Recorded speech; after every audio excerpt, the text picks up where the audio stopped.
Pero vamos ahora con nuestro siguiente invitado, Claudio Suchovicki, gerente de desarrollo del mercado de capitales de la Bolsa de Comercio de Buenos Aires, con quien hablaremos un poco sobre lo que está sucediendo a nivel global con Wall Street Bets, por ejemplo, y el impacto que podría tener en la bolsa argentina y, por supuesto, en Latinoamérica en general. Bienvenido, Claudio, ¿cómo te encuentras? Un placer saludarlos. ¿Cómo estás, Claudio? Muchas gracias por estar. Al contrario. Bueno, a ver, ¿empezás vos, Giovanni? Claro que sí, bueno, primero que nada, una vez más, como dije, bienvenido, Claudio, un gusto siempre tenerte aquí en el programa. Y primero que nada, hemos tenido hace unos momentos a Alberto Bernal, economista, director de estrategia de XP Investments de Nueva York, y bueno, él desde Florida, conversando, y él hablaba de cómo Wall Street Bets de alguna manera es parte de este movimiento de democratización del acceso a la bolsa de valores, democratización de acceso al sistema financiero, ¿no? Y él estaba muy de acuerdo con este proceso de democratización, ¿no? Pero todavía hay algunos sentimientos encontrados de cuál podría ser el futuro de todo esto. Pero coméntanos, Claudio, ¿cuál es tu posición en ese sentido? A ver. A ver, primero estoy muy de acuerdo con Alberto, siempre, debo decir, estoy de acuerdo con Alberto, gran analista global. Lo segundo es que esto sucede gracias a que el mercado de capitales goza de la transparencia en el cual nosotros nos podemos enterar quién vendió, quién compró, quién estaba en una posición short, quién alquilaba acciones. Toda esa información sirve y ayuda a que la información sea más transparente. Y como bien decían ustedes, democratiza el acceso. Lo que hubo, déjenme decirles que yo soy mucho más grande que todos ustedes, existió toda la vida en los mercados. Existió todas las vidas. Que gente se ponía de acuerdo para comprar un activo, ese activo subía de precio, había analistas de bancos que decían, nosotros recomendábamos tal activo, y si todo el mundo lo seguía, generaba la profecía autocumplida. Vamos a suponer por un instante, solo por un instante, que yo me gano la confianza de ustedes dos. Y en esta nota televisiva digo, señores, compren acciones de la empresa XX. Si yo me gano la confianza de todos, todos van a comprar. Como va a comprar, va a subir de precio. Como sube de precio, sube mi calificación de gurú. Al otro día les digo a ustedes, muchachos, ¿vieron lo que subió? Es hora de vender. Como tengo tanta reputación por lo que pasó antes, todo el mundo va a vender. Como va a vender, va a bajar el precio. Eso pasó toda la vida y lo hubo con millones de analistas. El mercado, y ahora los voy a comprometer a ustedes dos, demuestra algo que pasa en la vida real. Lo que cambió fue la velocidad de ese cambio, gracias a que las comunicaciones o un portal de internet hace de que todos nos comunicamos. Lo que antes tardabas por diferencia horaria, por llamado telefónico, porque era face to face los mercados, tardabas un día, hoy quizás lo puedas hacer en un milisegundo. Cambió esa velocidad. Pero eso pasa en toda la sociedad. Es muy probable que todos ustedes usen un celular que tenga un algoritmo, porque esto no crean en la historia de Robin Hood, que muchos grupos se juntaron. Ojo, atrás hubo tecnología, atrás hubo algoritmos operando, atrás hubo una detección de la cantidad de títulos en alquiler que necesitaba este fondo de inversión. Todo eso ayuda a que finalmente, repito, se acelere ese proceso. Pero pasan toda la vida. Yo prendo mi celular y tengo publicidad todo el tiempo de las cosas que busqué. Es probable que nosotros vayamos a un corte, después de que yo termine, y perdón que sea siendo extenso, y ustedes pasen publicidad de alguien que en el fondo también usa algoritmos para tratar de captar a la gente. Entonces, el mercado transparenta en un debate muy interesante, que es cómo accedemos a esa información. El punto es, si esto termina con más regulación, ayuda al mercado informal, porque si eso sucede, es muy probable que haya más plataformas electrónicas que terminen operando porque no tienen regulación. Por eso tendría cuidado en el manejo. Y el otro punto, y ya termino, perdón que sea extenso, pero tenía ganas de decir todo. Después pasa quién realmente la gente capta la confianza de la gente. Es probable que no lo sea un político, es probable que no lo sea un analista de un banco, es probable que no lo sea yo, ningún analista financiero. Y un tipo como Elon Musk tiene 44 millones de seguidores, el doble que Biden, si quieren. o el Papa Francisco tiene 5 millones. Él tuitea algo y finalmente la credibilidad que tiene en la gente provoca movimientos más allá del fundamento. La más divertida de esta semana fue con Signal. Cuando él tuiteó, no hay que usar más WhatsApp, hay que usar Signal, la acción voló de 60 centavos de dólar a 70 dólares en 10 minutos, hasta que Signal salió a decir, no, muchachos, yo no cotizo en bolsa, esa es otra Signal. Bueno, pero eso nos desnuda a nosotros, no al mercado. El mercado tiene la transparencia tal de que vos puedas consultar todo. Ahora, si nosotros no lo hacemos, si nos preferimos guiar por un gurú, o preferimos, más que chequear una información, hacerlo rápido, creo que habla mal de nosotros como interlocutores y no del mercado. ¿Deberíamos llamarlo gurús a alguien como Wall Street Bets o más como influencers tal vez? Como quieras, hoy se llama influencer, en mi época era el gurú, pero yo recuerdo, yo soy hombre de mercados, me identifico con los mercados y hablo en primera persona. Yo seguía personas, analistas de un banco porque acertaban, entonces, mirá, dijo tal analista. Yo no iba a chequear la información. El respeto a Alberto Bernal, el respeto que le tengo a Alberto Bernal, no sé, para nombrarlo, y él dice A, yo no sé si voy a chequear la información. No, él dijo A, debe ser A. Bueno, eso se gana en el tiempo, ese lugar se ocupa en el tiempo. Repito, pero si después me equivoco por no haber chequeado la información y haber seguido algo, no le puedo echar la culpa ni al mercado ni a otro. Culpa mía. El que, en el caso que nos convoca hoy, GameStop, bueno, de 3 dólares se fue a 400 dólares. Bajó a 90. Nadie dice nada del 400 al 90. Ahí no perdieron un montón de minoritarios que entraron tarde en el tren. Y no perdieron mucho más. ¿No hubo un caudillo o un algoritmo que empezó con eso? Un montón de gente y todos contamos la historia como que desplazaron al fondo grande. ¿Ustedes se creen que en el medio no perdió mucho más gente, mucho más chica al final? Obvio. Claro. Obvio. Claro, por ejemplo, en una entrevista CNN y el caso de un joven que había invertido $4,000 y se había vuelto multimillonario ya con esa inversión en GameStop, por ejemplo, y le preguntaba, ¿y no piensas vender para hacerte de cash? Y él decía, no, quiero esperar a ver qué pasa más adelante. Entonces, ahí es tomarse un riesgo y que al final explotó, ¿no? Y ver qué es lo que... Es que analicemos. La ruleta rusa. Es que finalmente a largo plazo todas las empresas valen lo que tienen que valer de acuerdo a lo que ganan. En el medio hay un montón de especulación, pero en todos los órdenes de la vida. A la larga se impone la verdad. Ustedes lo deben ver en el periodismo. Ustedes deben ver gente que aparece en la fama, que logra un montón de cosas de corto plazo, pero si no tiene sustento atrás, no dura en el tiempo, no perdura en el tiempo. Y el mercado es el que perdura en el tiempo. Y aparte, tampoco nos engañemos, la historia a veces la escriben los que ganan, decía una canción. Pero si él compró $4,000, otro los vendió. Y hay otro que pagó. En el fondo hay ganadores y perdedores en el mercado. Lo que pasa es que uno entrevista al ganador. Pero en el medio también hubo un montón de gente que lo vio del otro lado. Ahora, el que vendió a 100, 150, ¿es un fracasado porque tocó 400? No.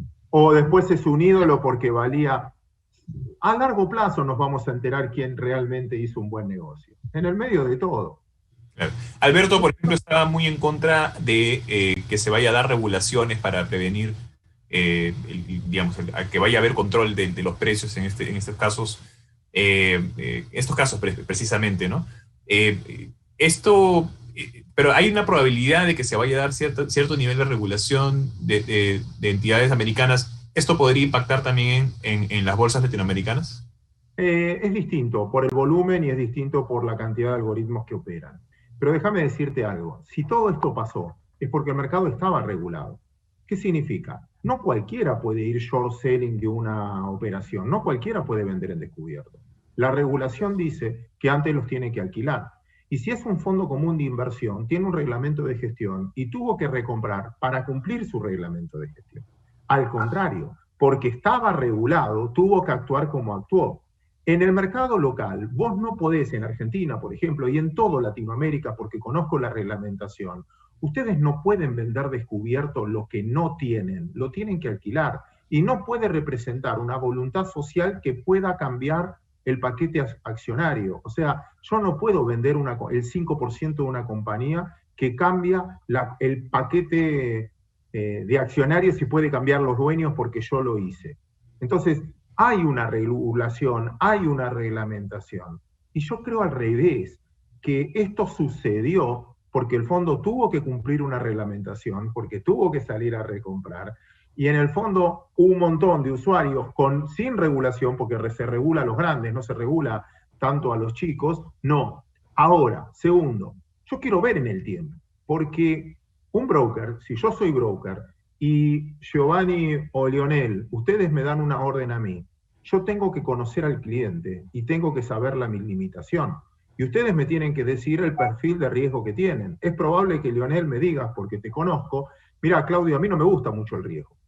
Y si yo te terminé comprando GameStop y hace esto, el día de mañana, si perdiste plata, está tan regulado el mercado que vos me podés decir, señor, yo dije que no quería asumir riesgo, ¿cómo que me compró esto?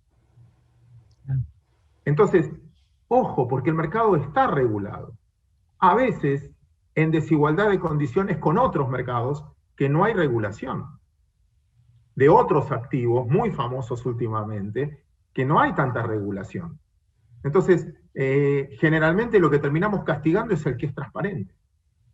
Yo tendría cuidado con eso, lo analizaría más profundamente. Claro. Perfecto. Algo que también sucedió fue que cuando se dio esta suerte, plataformas como Robinhood y muchas otras lo que hicieron fue bloquear la compra de y venta, ¿no? De este tipo, bueno, no la compra, sino solo la venta de este tipo de acciones. Bueno, un número de acciones que estaban envueltas en este caso preciso de Wall Street Bets y otros retail investments. ¿Fue una decisión adecuada? Es algo que se viene cuestionando mucho en estos días. Y esto es un ejemplo claro de una autorregulación, ¿se podría decir? Sí, a mí, a ver, yo soy amante de la libertad y al mercado cuanto más libre lo dejes, más termina ejecutando. Tiene que haber regulación, estoy de acuerdo que tiene que haber regulación, pero no cambiarlas en el medio. Hay una regulación, nosotros nos aceptamos a esa regulación y finalmente operamos en consecuencia.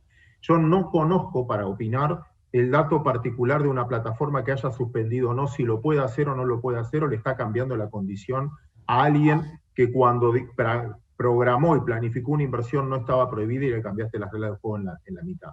Lo que sí sé, en algún punto, es que ojo con esos que dicen que operan gratis. Nada es gratis. Nada es gratis. Porque también lo que quieren hacer es operar por mí, que no te cobro comisión, pero aprovecho todo el flujo de órdenes para subirme a esas órdenes o para tener un flujo de datos que otros no tienen. Porque el mercado es un productor constante de datos. Si yo me entero cuántos compran y cuántos venden antes, es una información privilegiada. Entonces, sí tendría cuidado en ciertas plataformas que dicen te cobro cero, pero en realidad, quizás, no lo sé, estoy solo provocando, también miraría eso, si realmente existe que se use, hay información privilegiada ahí, no la hay en el acceso a esas órdenes. Lo que sí, la mejor protección contra todo esto es la educación. La mejor protección de todo esto es la información, lo que están haciendo ustedes ahora.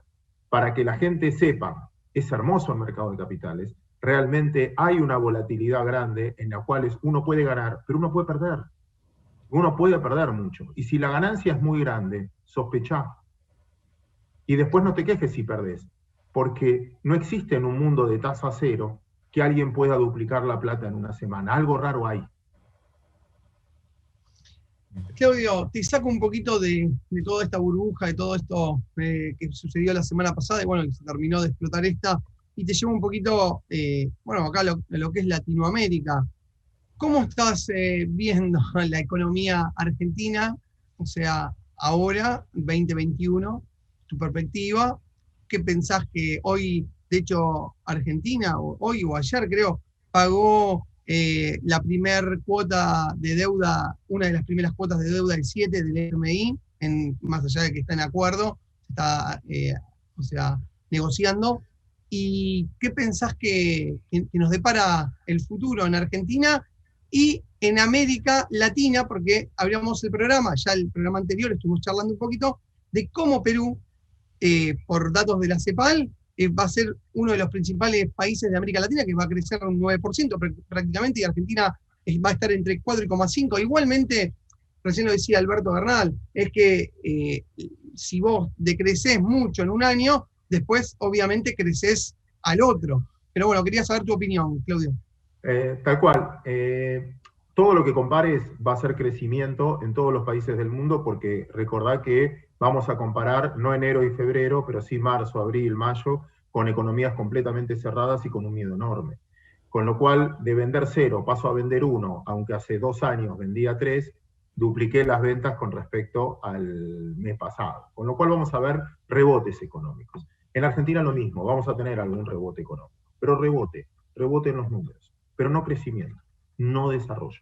Porque Argentina tiene un problema muy serio, creo que toda la región, Argentina un poquito más en particular, que es la falta de inversión. Yo puedo cambiar las cañerías, perdón, empiezo de nuevo. Yo puedo cambiar las griferías, donde prendo y cierro el agua, pero si no cambio las cañerías, la presión del agua va a ser igual. Yo puedo vender más autos, pero si no mejoro el estado de las rutas, vamos a tardar lo mismo en llegar.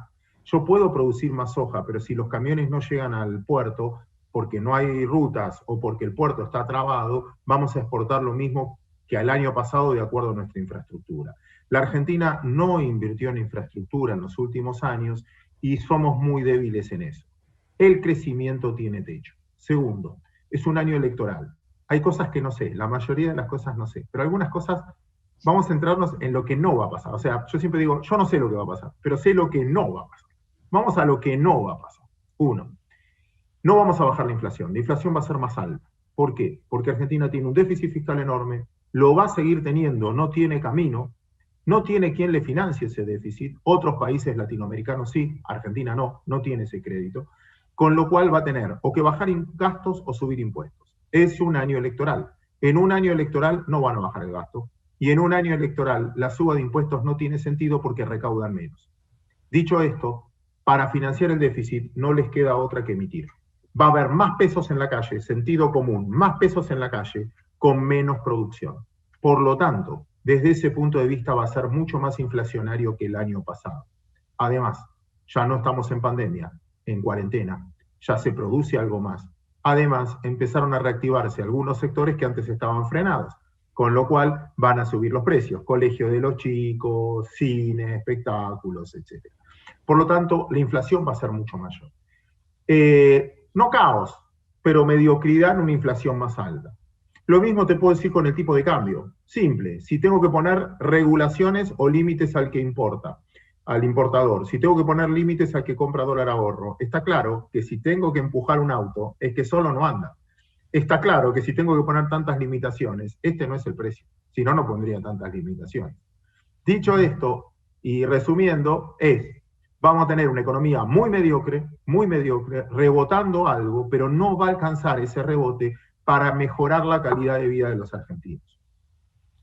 La última vez que tuvimos en el programa, usted la analogía de un buceador que se está ahogando. ¿Está Argentina aún entonces en proceso de ahogo?